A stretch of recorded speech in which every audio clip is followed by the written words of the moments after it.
Developmentally appropriate mealtime environments for infants, toddlers, preschoolers, and primary children.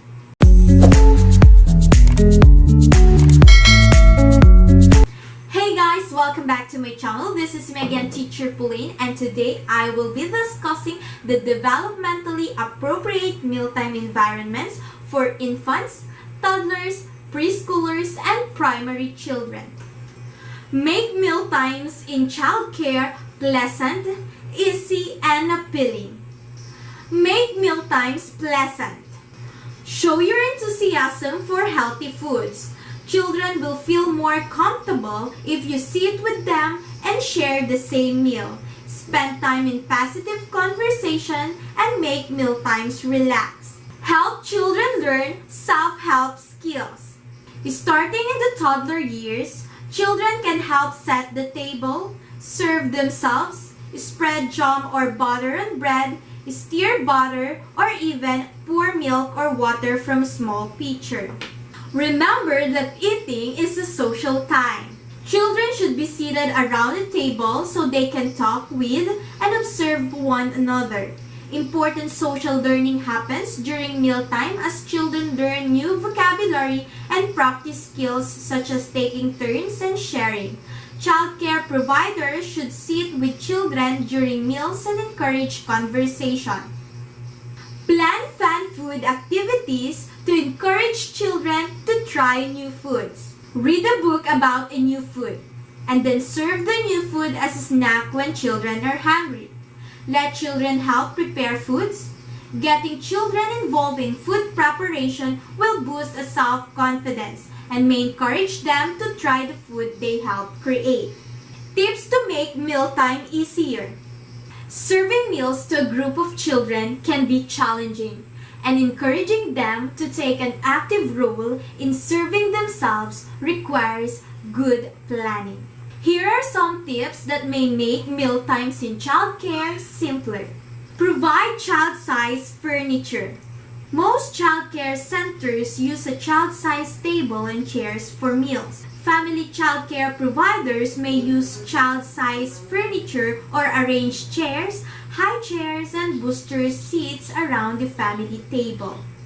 Use serving utensils that make it easier to serve the right size portions of food. Utensils should be easy to handle.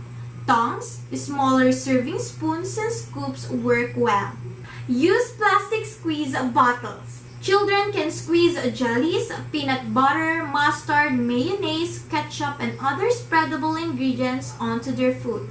Try using serving utensils of a different color.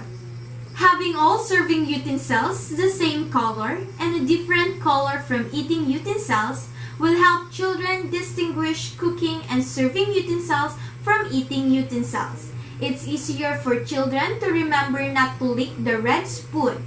If you can find colored plastic utensils, mark serving utensil handles with vinyl tape. This tape lasts a long time and stays on well in the dishwasher. Provide child-sized utensils for eating. Small spoons are essential. A plate with edges or small, shallow bowl helps young children to scoop up their food more easily. Serve finger foods frequently. Foods such as small meat or cheese cubes, vegetable sticks, and fruit chunks teach coordination to children. Finger foods are a good way to introduce new foods. Learning eating skills can be messy. Encourage children to help you clean up spills. Place a drop cloth or old shower curtain on the floor to make cleanup easier. Have paper towels and sponge handy. A spill is not a catastrophe, but rather an opportunity to help children learn. Make foods appealing. Children have definite food preferences. The following guidelines may make the food you serve more appealing to the children in your child care program. Consider food temperature. Most children do not like very hot or very cold foods. Consider food texture. Vary textures: crunchy, crisp, smooth, and creamy. Children often dislike lumpy or stringy foods. Avoid overcooking vegetables. Consider food color. Serving foods of different colors makes a meal more interesting and appealing. Serve foods of different shapes. Choose round crackers or cherry tomatoes. Cut sandwiches into triangles. Serve square chunks of cheese and apple wedges. Balance food flavors. Consider foods with sweet, salty, sour, tart, spicy, and mild flavors. Include some well-liked foods in every meal. Choose healthy foods that are familiar to children. Introduce new foods with familiar foods. Introduce only one new food at a time. Serve a new food several times. The more chances children have to try a new food, the more likely they are to accept it. Compare the new food to foods that are already familiar to a child. Offer the new food to a child who enjoys trying new things. Other children will follow this child's lead and try the food. Go easy on fruit juice.